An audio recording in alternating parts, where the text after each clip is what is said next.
Автори на монографијата Кочанскиот орис се професор доктор Добре Андов, професор доктор Даница Андреевска, професор доктор Верица Илиева, Илинка Атанасова, Љубинка Ајтовска и Ванчо Петров Фафа.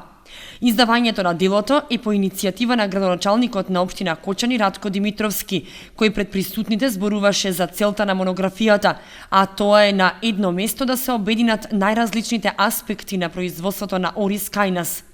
Заедно со сите траги и белези што како култура ги оставил и остава во општествениот живот и во животите на поединците.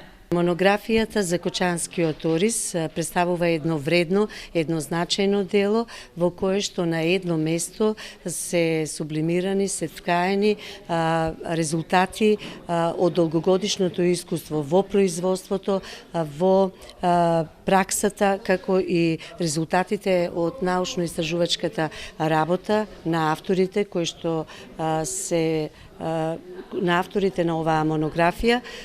Исто така оваа монографија ќе представува една база, една основа за идните генерации во творењето, во создавањето на вакви слични изданија за оризот, за нашето кочанско бело злато. Професор доктор Верица Илиева, редовен професор на земјоделскиот факултет при Универзитетот Гоце Делчев Штип, рече дека ова дело обединува значајни искуства од производството, науката и праксата, па може да послужи и како корисен прирачник на оризопроизводителите, агрономите и студентите. И досега во научната и стручната литература постојат голем број на научни и стручни трудови поврзани со различни области од производството на орис и неговата преработка. Меѓутоа, како и други напишани материјали, исто така поврзани со оризот, но ова дело, монографијата за Кочанскиот орис, обединува содржини од различни области.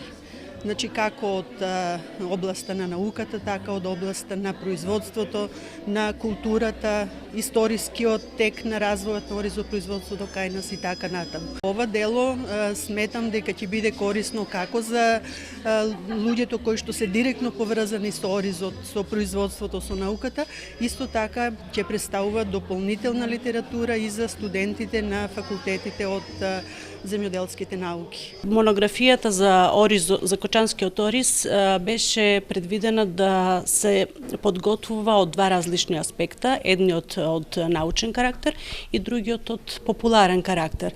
Јас бев во групата која што требаше да го подготвува текстот кој што е повеќе за пошироката јавност, значи во кој беа опфатени историјатот на оризот, потеклото на оризот и патот по кој што пристигнал во Кочани, искомбинирано со легендите. Овде беа обработени исто така земјоделските задруги во минатото, фабриките кои што биле изработувани и во тој дел беа опфатени и беше опфатено и традиционалното оризопроизводство во Кочани и Кочанско и јадењата од орис и манифестацијата денови на Кочанскиот орис. Во групата во која што го работевме тој дел за од популарен карактер, освен мене, влегува и Љубинка Ајтовска и Ванчо Петров Фафа.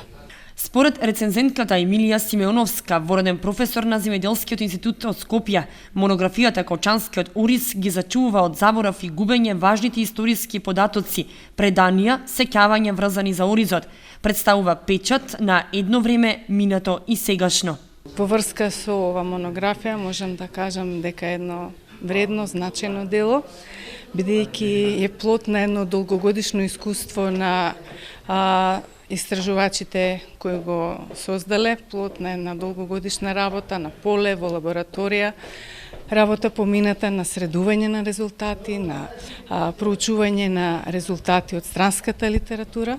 Сето тоа, заедно со трудот на останатите создавачи на монографијата, автори, тие несебично го споделиле со читателите на оваа монографија. Ова е вредно дело кое заслужува да биде дел од библиотеките на сите семејства во Кочани, заслужува да биде подарено на пријатели и еден бисер во градската традиција на Кочани, која што јас лично многу ја почитувам. Освен професор Симеоновска, промотор на монографијата беше и Родна Величковска од Институтот за фолклор Марко Цепенков од Скопје. Делото е составено од 16 поглавја. Во 4 од нив се обработува историјата и традицијата поврзана со оризот и оризарството. Се опишуваат задругарството и преработувачките капацитети во Кочанско. Во 10 поглавја научно е представен оризот како земјоделска култура, начинот на неговото одгледување и постжетвениот третман. Во монографијата е опишана дејноста на Институтот за ориз во Кочани, а се застапени и содржини за манифестацијата денови на кочанскиот ориз и рецепти за традиционални јадења од ориз. Делото содржи повеќе од 200 фотографии и речник на помалку познати зборови поврзани со оризарството. Присутните на промоцијата добија бесплатен примерок од монографијата Кочанскиот ориз.